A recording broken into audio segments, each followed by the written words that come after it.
Somnambulism. Written by Sci-Fi. Read by no one and nobody. There weren't many things better than a 3-day weekend break. So when such a weekend came to the School of Friendship, everybody was quick to take advantage of it. Many used it to make a quick trip home and visit family, which was what Silverstream, Yona, and Acellus all did. For Sandbar, he and his family made use of the 3-day weekend to visit a family friend in the city of Applewood. Meanwhile, their remaining two friends, Smolder and Gallus, stayed behind at the school to spend the long weekend there. For Smolder, it was because the trip to the Dragonlands would take too long to really make it worth her while. She'd get there just in time to have to head back. Gallus, meanwhile, totally could have traveled back to his native Griffinstone. He just had no reason to. To him, it was better to spend the weekend at the school, even with only one of his friends to keep him company. So he did. Sandbar had worried he'd be coming back to find the dragon and griffin bored out of their skulls. But when returning to the school, late on the evening of the 3rd day, accompanied by Silverstream, who'd arrived at roughly the same time, he found the two waiting for them, looking as happy and content as could be. "Welcome back, you two knuckleheads," Gallus greeted cheekily, as they all met in the darkened entry hall. "Hey," Silverstream greeted back, though only at a fraction of her usual exuberance. Tired from her long journey, she yawned. "Oh, what are you guys still doing up? I would have thought you'd already be in bed by now." We figured we'd wait for our roomies to show up," Smolder said with a shrug, accepting a tired hug from the hippogriff, while Gallus gave Sandbar a friendly noogie. "I take it you two kept busy then?" Sandbar asked, as they started for the student dorms. "Weren't too bored without us?" "Nah, we managed to put up with each other," Gallus replied, exchanging a smirk with Smolder. "And you two? Had good trips?" "Yep, Silverstream said. I had a great time catching up with my family at Mount Eris." She yawned again before adding, "But I'm burned out and ready to catch some Z's now." "Well, we better get you to bed before you start dozing off then," Smolder teased, wrapping an arm around the tired hippogriff and leading her off. She waved to Gallus and Sandbar as they parted ways in the dorm hallway. "See you two dudes in the morning, 'kay?" "Night, Smolder and Silverstream," Sandbar called as the girls vanished into their dorm room. He then turned to Gallus as they headed for theirs. "So you really weren't too lonely or bored without the rest of us then?" "Nah, Starlight, Sunburst, and Trixie were all still here. So if worse came to worse, we can always bug them," Gallus said with a smirk. "Seriously, though, we had fun anyway." "Was it a productive weekend then?" "Well, no. Smolder and I mostly just goofed off.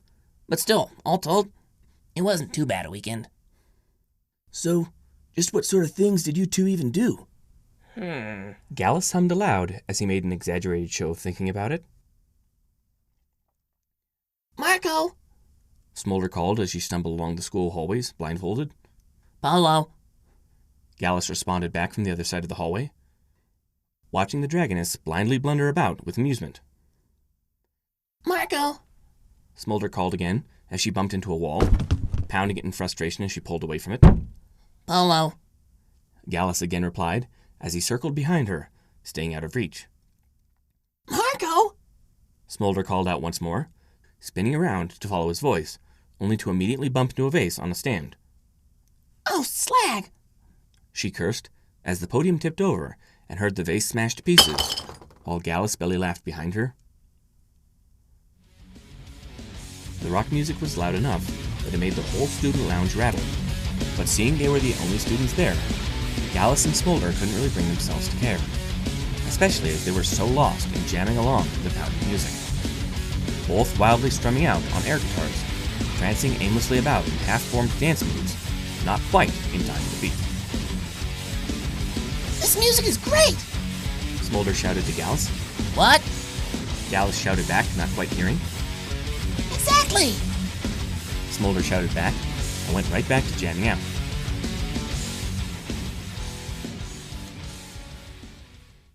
So the students actually build these things in one day, all by themselves. Gallus summarized as he and Smolder put on helmets. And then they just drive something Foles built? Basically, yeah. Smolder said as she sat in the driver's seat with Gallus seated behind her. At least, that's what I gleaned from Sandbar's explanation. He did talk about more technical stuff, but that was boring, so you tuned it out. Gallus finished. Smolder twisted around to smirk at him. You know me so well. Anyway, you all set? Yep. Gallus patted the back of her seat, signaling to go ahead. Go, Derby Racer! All right. Smolder pulled a lever to release the brakes on the spare Applewood Derby cart they had borrowed from the Ponyville schoolhouse, before proceeding to drive it haphazardly down the hill in front of them at full speed. More tea, Mr. Gallus? Smolder asked in a faux accent, correctly hefting the dainty teapot in her claws. Indubitably, Miss Smolder. Gallus replied with a similar accent, as he supped the last of the tea from his cup. Pinky properly extended, and being careful not to spill on the luxurious black tuxedo he wore, with his top hat and monocle. And some sugar, perhaps? Smolder added, as she leaned over to pour more tea into Gallus's proffered cup, careful not to crease the fabulous seafoam green dress she wore. With honey, please. Gallus requested politely. That done, they proceeded to sup their tea, enjoying the elegant flavor, before Gallus changed the subject. If you tell anyone that we did this, I will end you. Smolder smirked. Likewise, Featherbud. En garde! Gallus declared, holding his fencing blade out at the ready toward Smolder. Press! Smolder declared back, holding her blade in a similar position. Ali! Sunburst commanded from where he sat nearby, keeping score, and immediately the two fencers went at each other. Thrust! Gallus declared, jabbing his blade at Smolder. Parry! Smolder said as she blocked the attack. Retreat! Feint! Riposte! Touché! Sunburst interrupted suddenly, as the tip of Gallus's blade tapped harmlessly on Smolder's fencing jacket. Another point to Gallus? Darn it! Smolder growled. The constant tapping of the ping-pong ball, slapping back and forth across the table, filled the room, as Gallus and Smolder aggressively pounded it every time it neared them, grunting from the exertion of their every swing. Sat to one side watching them was Trixie, happily munching on a bag of popcorn. Starlight stopped by to check on them. How many games have they played now? She asked. This is still the first one. Trixie replied. Really? So what's the score? Still 0-0. What? Starlight stared at her in surprise. But they've been playing for hours now, and still neither of them has scored even 1 point? Yep, Trixie said as she munched on her popcorn, motioning to their students. These two take ping pong seriously. I'm gonna get there first, Smolder taunted as she and Gallus flew around the exterior of a school in a race. Heck no. Gallus said, pumping his wings so to keep up. Not on my watch. Face it, you just can't keep up with a powerhouse of a dragon like me, Smolder smugly replied as she maintained a very narrow lead. Oh, we'll see about that, Gallus said, shooting her a determined look. Because I can't wait to make you eat those words. You... He was cut off with a sudden squawk, as he, not looking where he was going, smacked into a flagpost on the school's roof. Ha ha! Smolder mocked, pointing a claw back at him while flying ahead, until she, also not looking where she was going, flew face first into the school's bell in its tower with a loud... Oh, you know, the usual stuff, Gallus finally replied, with a dismissive wave of his talons. Sandbar smirked. I feel lucky to find the school still standing then. You know it, Gallus replied with a proud grin. Sandbar laughed as they stepped into their dorm room. Gosh, I'm pretty tired too, he said as he dumped his saddlebags on the floor. He yawned, stretching. But I'm looking forward to getting back into the usual school routine tomorrow. Weirdo, Gallus teased as he flopped onto the bottom bunk.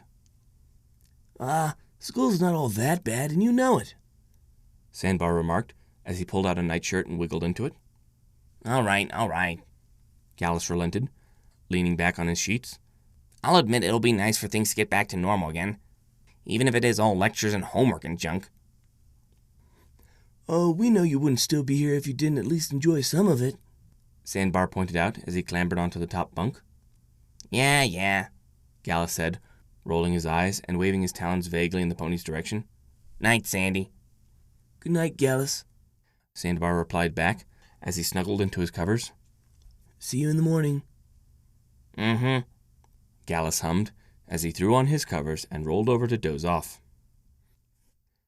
Gallus slept well that night, so much so that he woke up before the alarm clock went off, feeling well rested. Still, he almost hated to get up, as his bed felt snugger and warmer than usual, especially along his back.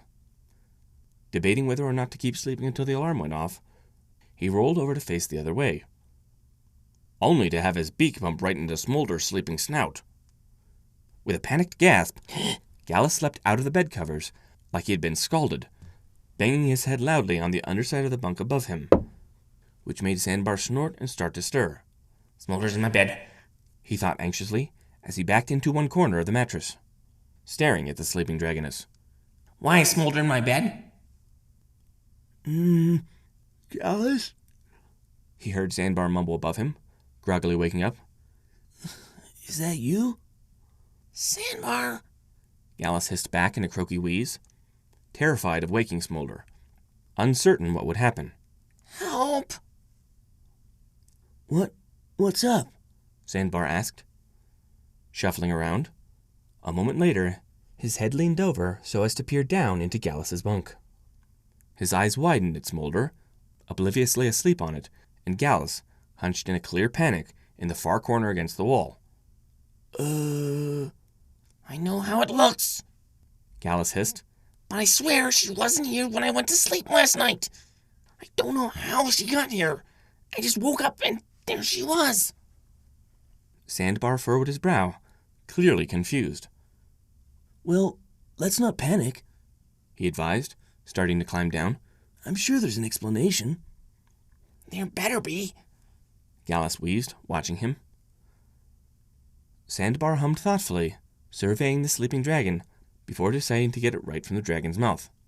Hey, Smolder, He said, trying to shake her awake despite Gallus tensing up. wake up. When Smolder didn't react, though, he gave her a rough shove, but this just caused her to flop over onto her face, not even stirring. She let out a rough snore. Sandbar scratched the top of his head. She's really asleep. I almost want to just leave her like that then. Gallus reasoned, and carefully stepped over her, clambering off the bed. Let her wake up on her own, and then ask her what the heck happened. Sandbar shrugged. Okay, so do you want to just leave her in your bed? Seeing Gallus visibly tense at the implications, he added, Or do you want to try moving her back to her bed? That last one, definitely. Gallus chose without hesitation. He grabbed Smolder's legs. I'll take this end, you take the other. Working together, they hefted her up and awkwardly shuffled out of the door into the dorm hallway, carrying her between them.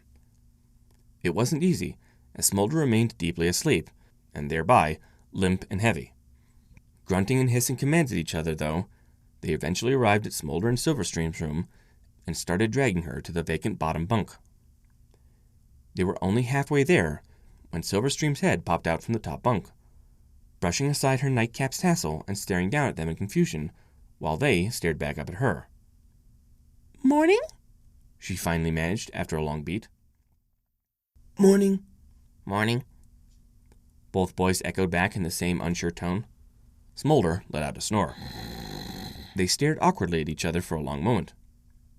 So, Silverstream continued, still confused. any reason why you're trying to abduct my roomie? We're not abducting her. Sandbar explained calmly. We're putting her back. Silverstream raised a questioning eyebrow at them. She was in my bed, Sil. Gallus hissed up at her. I just woke up and there she was. And we sure as heck don't know why. Huh. Silverstream remarked, tilting her head down at the sleeping dragoness. Normally she doesn't wander that far when she sleepwalks. Sandbar and Gallus exchanged looks. She sleepwalks? They repeated together. Mm-hmm. Silverstream confirmed as she flapped off the top bunk. Only on rare occasions, though. She made me swear to secrecy when I found out. Explains why we didn't know about this, Sandbar mumbled. I'm guessing her climbing into other creatures' beds is a first then? As far as I know. Silverstream chirped innocently. Usually she stays in here, curled up on the floor or something. Then she giggled. Once I found her asleep on the desk, ink smudged all over her, like she'd just gotten up to do homework in her sleep. Very amusing. Gallus grunted, Smolder's weight starting to strain his muscles. So then can we just leave her here with you and you can sort this out? Well, I can try, Silverstream said, leading them over to Smolder's bed and helping them flop her into it. But usually she doesn't remember sleepwalking at all, so I don't know if I'll know anything more than you two. Well, maybe it was just a one-time fluke. Sandbar suggested, optimistically. And this'll be the end of it now that it's over. Gallus unwound a little at that. You're probably right. He agreed with a sigh. No need to get so worked up over it. Yeah, I'm sure she meant nothing by it, whatever her reasons were. Silverstream assured. She glanced at Smolder's sleeping form. In fact, might as well not get her all worked up about this either. She gets really embarrassed when she realizes that she sleepwalked during the night, and I think she might be extra embarrassed about this one. Yeah, let's do that. Gallus agreed a little too quickly.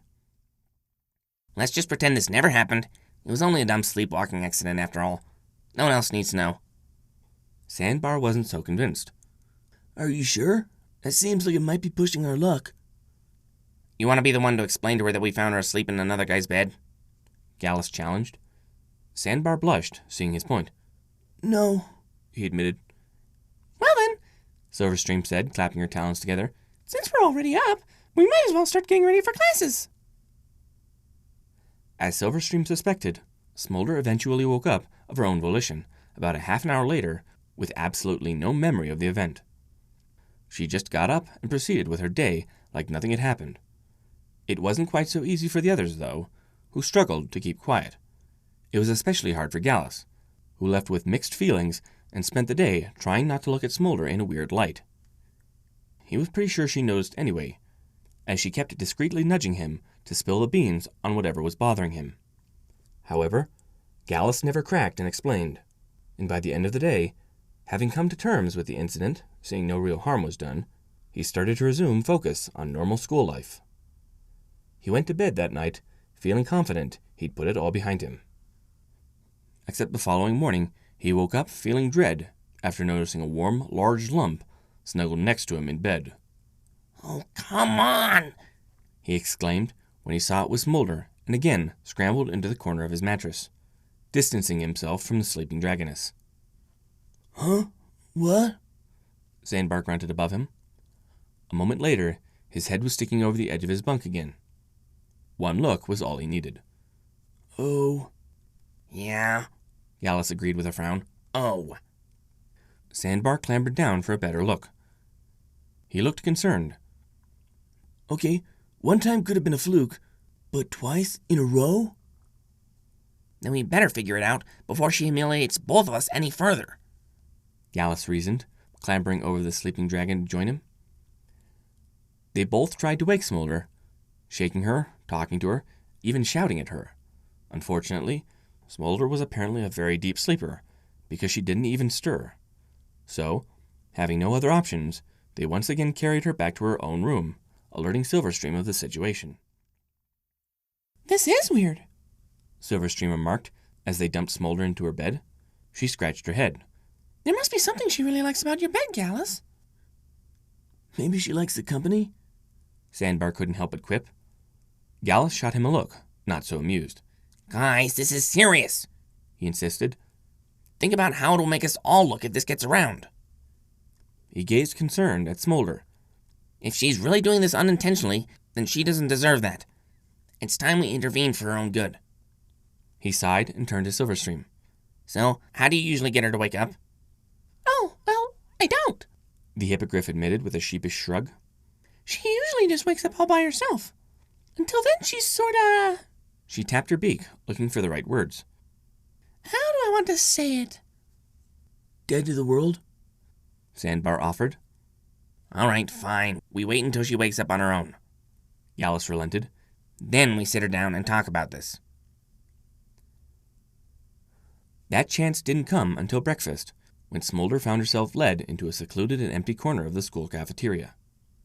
Okay, you guys want to tell me what this is about? She asked, as they sat her down at an empty corner table.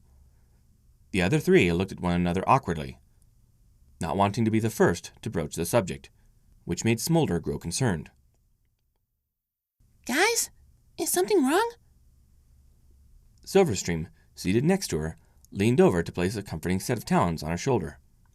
Smolder, you know how you occasionally get up in the middle of the night and sleepwalk around? She began. Smolder groaned. Oh, great. I did that again last night. She whined, dismayed at herself. And the night before. Sandbar unhelpfully added. Smolder dropped her head into the palms of her claws, groaning again. All right. What dumb thing did I go and do now? She asked, bracing herself. But again, none of the three wanted to be the one to enlighten her, and if anything, their collective embarrassment only grew. It did little to reassure Smolder. Guys? She asked cautiously, starting to dread the worst. But even that didn't prepare her for the reality. You went and climbed into my bed. Gallus finally blurted out. Twice, while I was still in it. Smolder pulled back, confused and stunned. Wait, what? Yeah, that was pretty much our reaction too, Silverstream said with a nod. Smolder's jaw went up and down several times, trying to respond. But then why have I woken up in my bed both times? Because we were nice and put you back, so to spare you the embarrassment. Gallus replied simply. Actually, the first time we thought it was just a fluke and not worth making a big deal out of. Sandbar elaborated. The second time we just couldn't wake you up, so to talk to you about it until now. Smolder was still processing it all. So, you're saying that in the dead of night, I get up, go down the hall, climb into Gallus's bed, and sleep there the rest of the night? She recapped. When the others nodded sheepishly, she looked incredulously to Gallus. Then why hasn't any of you stopped me from getting that far? Why haven't you even noticed me trying until you wake up in the morning? Especially you, Gallus. Gallus blanked out, having not considered it before. Sandbar and Silverstream curiously looking his way for an answer didn't help. You mean to tell me that you really don't notice another creature climbing into your bed until too late? Smolder snapped. Well, Gallus is a bit of a deep sleeper himself, Sandbar reasoned. Look, let's not get off topic. Gallus interjected and looked at Smolder seriously. The problem here is that this is a problem at all. And I'm pretty sure you don't want it continuing any more than we do. So we need to help you figure out how to fix it. Well, I don't know why I'm doing it. Smolder protested, flustered and embarrassed. I don't even remember doing it. Heck, I didn't even know until you guys told me. She sighed. Look, if I knew a way to stop myself from sleepwalking, I definitely would have already been doing it way before now. An awkward moment of silence fell as they all pondered the dilemma. What if we just blocked your way? Silverstream offered. The doors to our dorms have locks, after all. Maybe we should just lock them before we go to bed tonight. See if that helps. It might work since they lock from the inside. Sandbar said. So, even if Smolder gets past the lock on her door... She's not likely to get past our door because she can't unlock it from the outside. Gallus finished, catching on. That's assuming I can even unlock doors while sleepwalking. Smolder said and averted her eyes, still embarrassed. I'm told that I don't have the best coordination in that state. Honestly, it's surprising that I even get as far as your guys' room. She sighed, rubbing the bridge of her snout. But locking the door is a good idea and will probably work. I hope. So let's try that. The rest of the day progressed fairly normally. As there wasn't really much more to say about the uncomfortable subject, they didn't really talk about it more. But Smolder still felt bad about it, especially for Gallus, and that she couldn't even remember it certainly didn't help. As such, she felt obligated to make it up to him somehow, spending most of the day trying. Gallus kept brushing her off, assuring it wasn't necessary, but Smolder still helped him with little things where she could, and he'd permit her to. Eventually, he relented and allowed her to continue, so long as it stayed within reason, commenting that it seemed Oddly endearing. of her. The day ended with Smolder still feeling pretty bad about the whole thing, though, and as she laid in her bed that evening, she wondered just what it was that was making her do this. She had a few theories, of course, but nothing definite. Most didn't seem savory to contemplate, with the consideration of the attached implications. Building bridges to potentially bigger problems she wasn't sure she was prepared to deal with yet. Even regardless of how savory they did or did not seem to her. What she really didn't get was, why Gallus specifically? Climbing into someone else's bed during the night was one thing, but why seek out a specific one? But as night fell and her tired body egged her closer to sleep, she told herself to stop fretting. She couldn't think of a logical explanation, so in her head she concluded that there wasn't one. Either way, tonight she would be assured that precautions were taken to prevent it. Gallus and Sandbar had locked their dorm room, and she and Silverstream had locked theirs. Smolder remained confident she couldn't unlock either in her sleep. So really, that should be the end of it.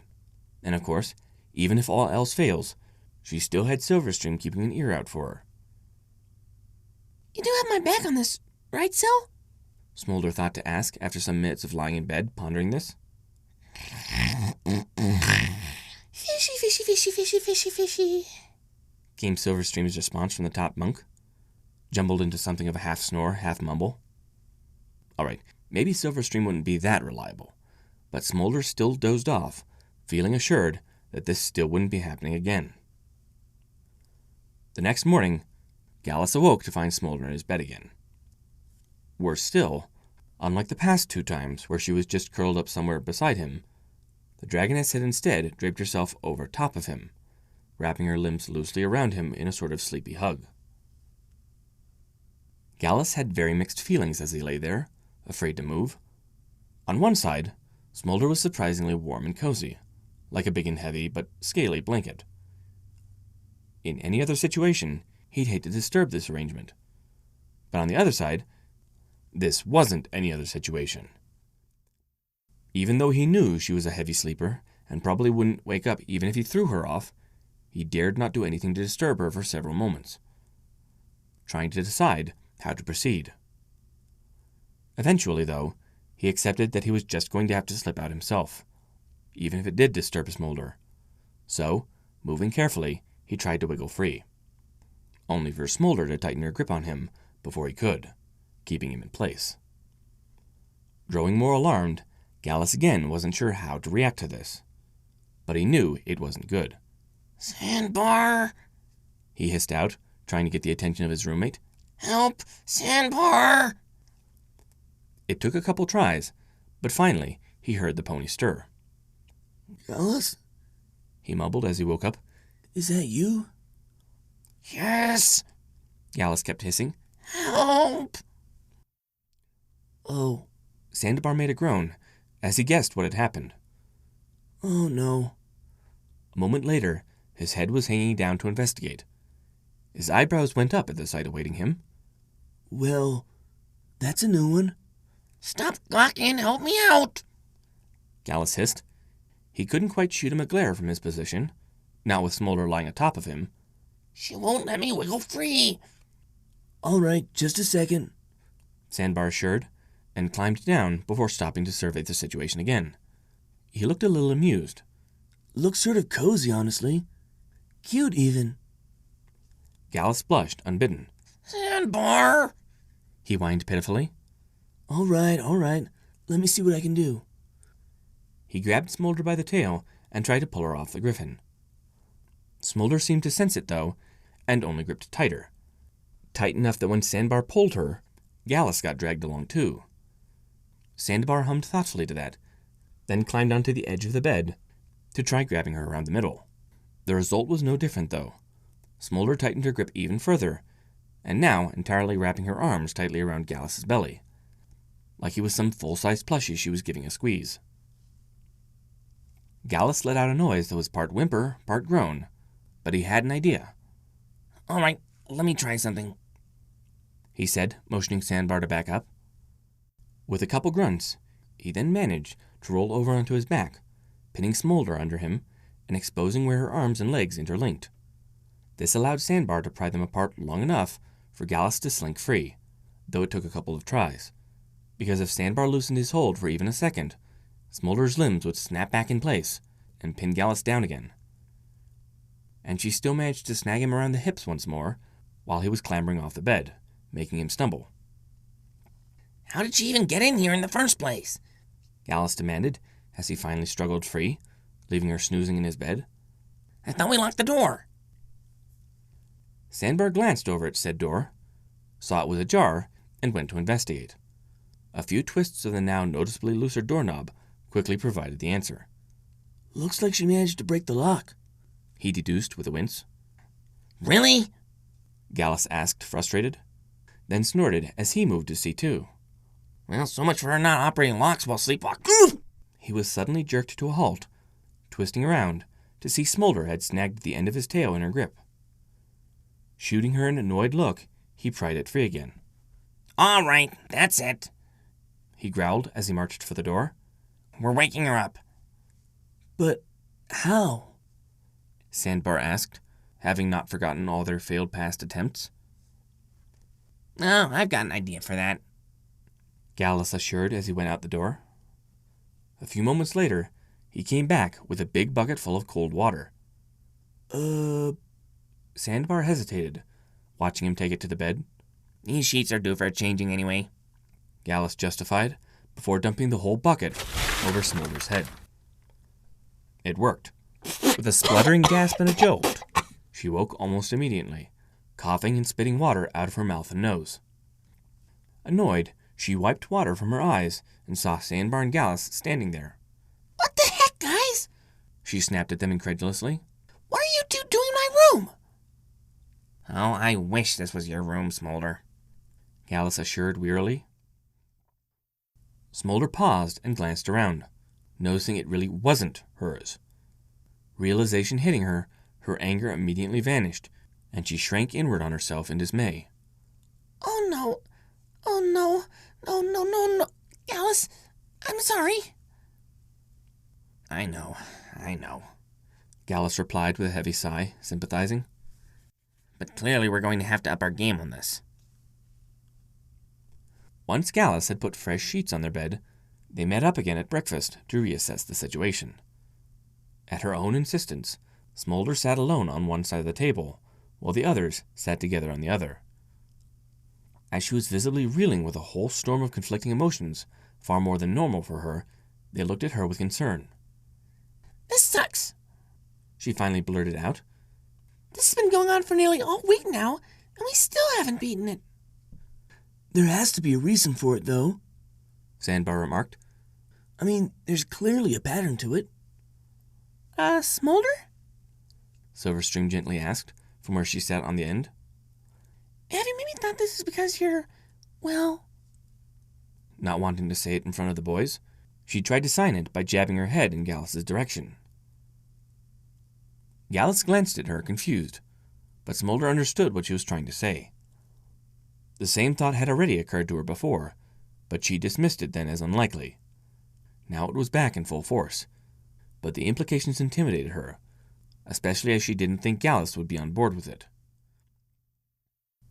Part of me hopes not, she admitted. The other part, she wasn't going to let have a say in it. Well, whatever is going on, how do we stop it? Gallus said, concerned. Like I said before, we can't let this keep happening. It's awkward enough between the four of us, so imagine if others started finding out about it too. Smolder blushed and let her head thump on the table with a dismayed groan in unspoken agreement. Well, what exactly didn't work last night and why? Sandbar asked, trying to collect the facts they did know. Well, clearly I couldn't keep an ear out for Smolder escaping after all. Silverstream admitted apologetically. I just slept right through it. So that's no good. She then motioned to Smolder. And then Smolder got past both locked doors anyway. She broke open your guys's, and she simply unlocked ours. Basically, then, locks alone aren't going to cut it. Gallus surmised. Silverstream nodded. Though it couldn't hurt to keep trying anyway, just in case. She tapped her beak thoughtfully. I have a spare lock I'm not using that I could put on our door, making it so Smolder would have to get through 2 locks to open it. But I don't know if it'd help. Maybe we should put it on our door instead, Gallus reasoned. seeing we don't have a working one anymore. Smolder ducked her head in shame at that. I talked to Headmare Starlight about that. Sandbar piped in. I managed to tell her our door lock got broken without telling her precisely how. She bought it and she'll have it fixed before tonight. But I doubt she will if it gets broken again. I don't know if I trust locks alone to stop me at this point. Smolder mumbled, anxiously rubbing at her temples. Maybe we should bring Acellus in on this? Silverstream suggested cautiously. I mean, she's smart. Maybe she'll think of something we've overlooked. Worth a try, Sandbar said with a shrug. He glanced at Smolder. unless there are any objections. But Smolder shook her head. I'm just about willing to try anything at this point, She said. They heard the school bell toll, alerting that classes would start soon, and quickly got up to go. Right, we'll regroup and finish our plans later, Gallus said. Let's hope Syl's right and Acellus can help. Of course, getting Acellus up to speed took a bit of explanation. But once she had been given the proper context, she was happy to try and come up with ideas. Her eventual suggestion was something very changeling. A special type of membrane made from changeling gel and a weave of magic that then stretched over the side of Smolder's bunk. It could safely detach and roll up for storage when it wasn't in use. But otherwise, once secured in place, it formed a sticky barrier that most anything could get stuck on. And Acellus felt Smolder should be no exception. She even happily made this greenish barrier herself and helped set it up. It looked sort of unsightly, but it seemed promising, especially when combined with the locked doors they agreed to try again tonight. Smolder's mind was on other things, though. As like yesterday, she found herself following Gallus around, looking for ways to try and make up for all this, and still feeling she owed him. However, Gallus quickly took notice and intervened, politely telling her she didn't need to and not to worry about it. So, needing something else to preoccupy her from this ongoing problem, she went to the school library to read through everything she could find on mental discipline, wondering if there was a way she could force her subconscious to behave. Once she felt she understood enough to try it, she went back to her room and spent the rest of the evening meditating and trying to train her subconscious to behave and not sleepwalk. By the time she went to bed that evening, she felt rather excited, to the point that she tossed and turned a bit before getting to sleep, feeling confident that she'd beaten it this time. The first thing Gallus became aware of as he slowly woke up the following morning was the faint smell of ash and bubblegum. It seemed welcoming and familiar, and his nostrils happy to receive it. So his still awakening mind worked to determine where he had smelled it before, curious of the answer.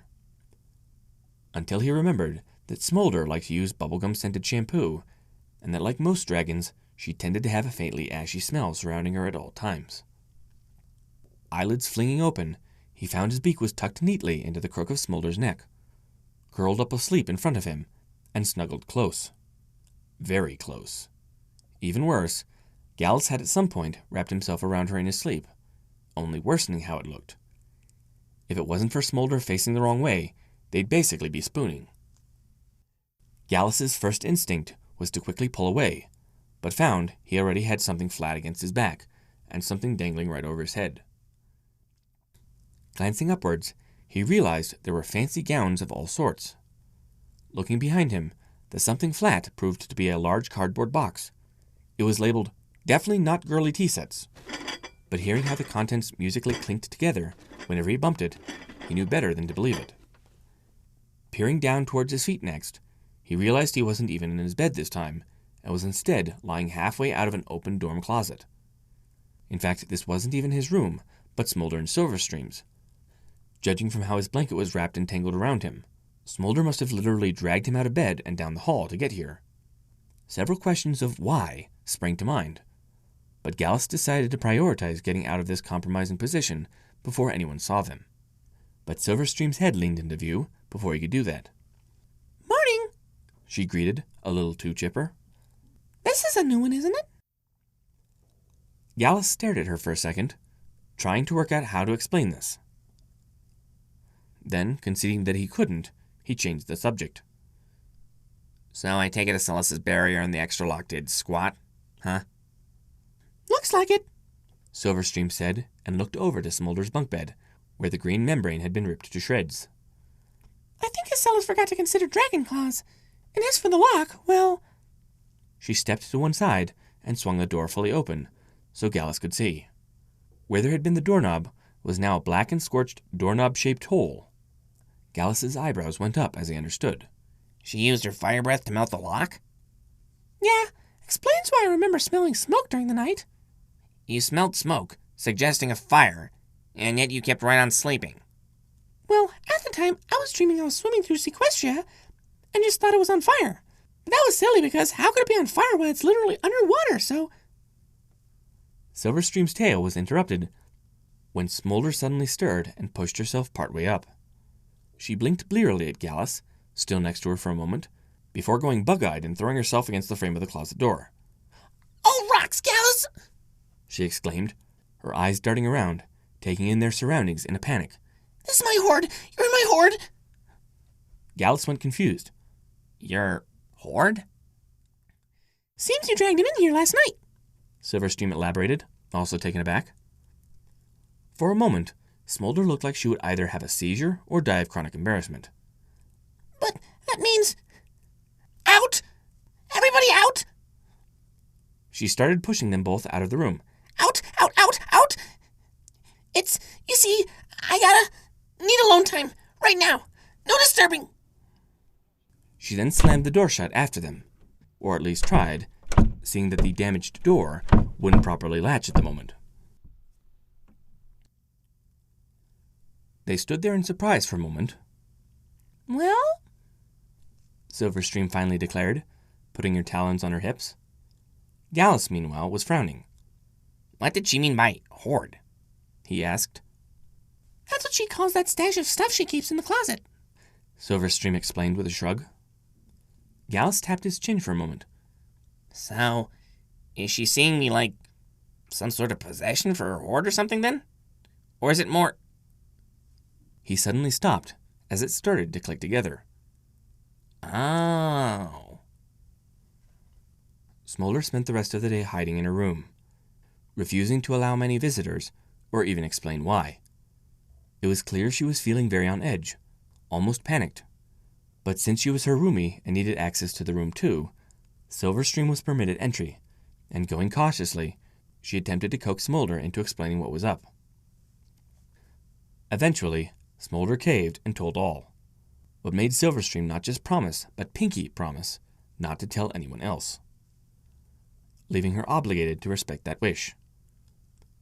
She was still able to present a few details, namely that Smolder wanted time to process things, and that it was indeed a dragon thing, but couldn't elaborate more than that because of her promise. It was enough for Gallus to get the idea, though. Fortunately, Silverstream finally lured Smolder to come out of their room, on the pretense that the repair pony needed to come inside so as to fix their doorknob. So leaving Silverstream to handle that, Smolder relocated to the student lounge, which was where Gallus ultimately found her early that evening. She was sulking on the lounge's big couch, looking tense, uneasy, and overall miserable. A very far cry from her more usual cool, confident, and smug attitude. Gallus empathized with her, hating to see her in such a rare but clear, distressed state. So, taking in a breath, he loudly cleared his throat to alert her that he was standing in the doorway. The couch faced away from the door, so Smolder had to spin around to see him, her eyes bulging when she did. Gallus! She shouted in a panic, and pressed herself into one end of the couch, in an attempt to try and distance herself from him. Hey, it's okay. Gallus quickly assured, holding out his talons in a placating manner. Once he saw she wasn't going to flee, he gently stepped towards the couch, his gaze soft.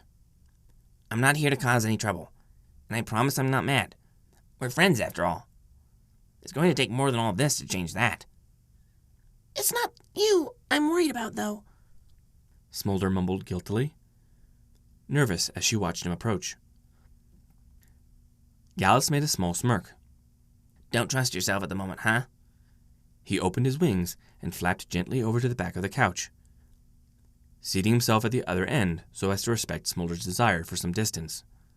He sighed, turning more serious. I can't say I blame you. Given everything that's happened, this whole sleepwalking mess is starting to rattle you, isn't it? Smolder, looking oddly small and fragile, curled up in a ball like she was, first averted her eyes, then slowly nodded her head in confirmation. Gallus took another deep breath. You want to tell me what it's all about, then? He asked. Seeing her tense, he gave her a knowing gaze. Because you figured it out, haven't you? Why this is all happening? Smolder squeezed her eyes shut, clearly fighting with several conflicting emotions at once. I'm sorry, Gallus. She mumbled, ashamed. I didn't want or mean to put all this on you. Not like this. This was all sort of... She trailed off. I wasn't even sure of it myself until this morning. If I had, Gallus, I swear to you, I would have stopped this somehow. I will not force this on you if you don't want it. At the moment, Smolder, I just want to understand what's really going on. When she didn't immediately reply, he prompted, There's more to it than just the sleepwalking, isn't there? Smolder shrank in on herself a little more. It has something to do with you dragging me into that hoard of yours last night, right? He leaned closer, trying to look Smolder in the eyes. Is that bad or something? I do remember Spike talking about how he'd gotten really greedy and started hoarding everything he could lay claws on and grew... No, that was a totally different thing, Smolder assured, her tone slipping back into her normal manner of talking a bit, as explaining distracted her briefly from her issues. That happened because Spike didn't restrain his greed. The hoard was just incidental. She uncurled her body a little as she went on, Gallus patiently listening. See, all dragons have a hoard of some sort. It's normal. It's how we keep all of our prized possessions safe and close. Like how ponies or griffins might store heirlooms or whatever in a box. Hoards are just the dragon version of that. It's instinctual, even. Putting our things in a hoard is a sign that those things are important to us. Gallus snickered. I guess that explains why your hoard is all just ballroom gowns and tea sets, then, he quipped. When Smolder, annoyed, lunged across the couch to slug him on the shoulder, he laughed. Now that's more like the Smolder I know, he said, giving her a pleased grin. When that made her pause, he nudged her back, more gently. Come on, Scalebutt. Just let it out already. This isn't like you, and... Gallus paused, awkwardly rubbing the back of his head for admitting this, but admitted he did. And you're starting to worry me, honestly. I just want to help. So, are you going to let me in? Smolder sighed, seated herself down beside him, and stared at the floor.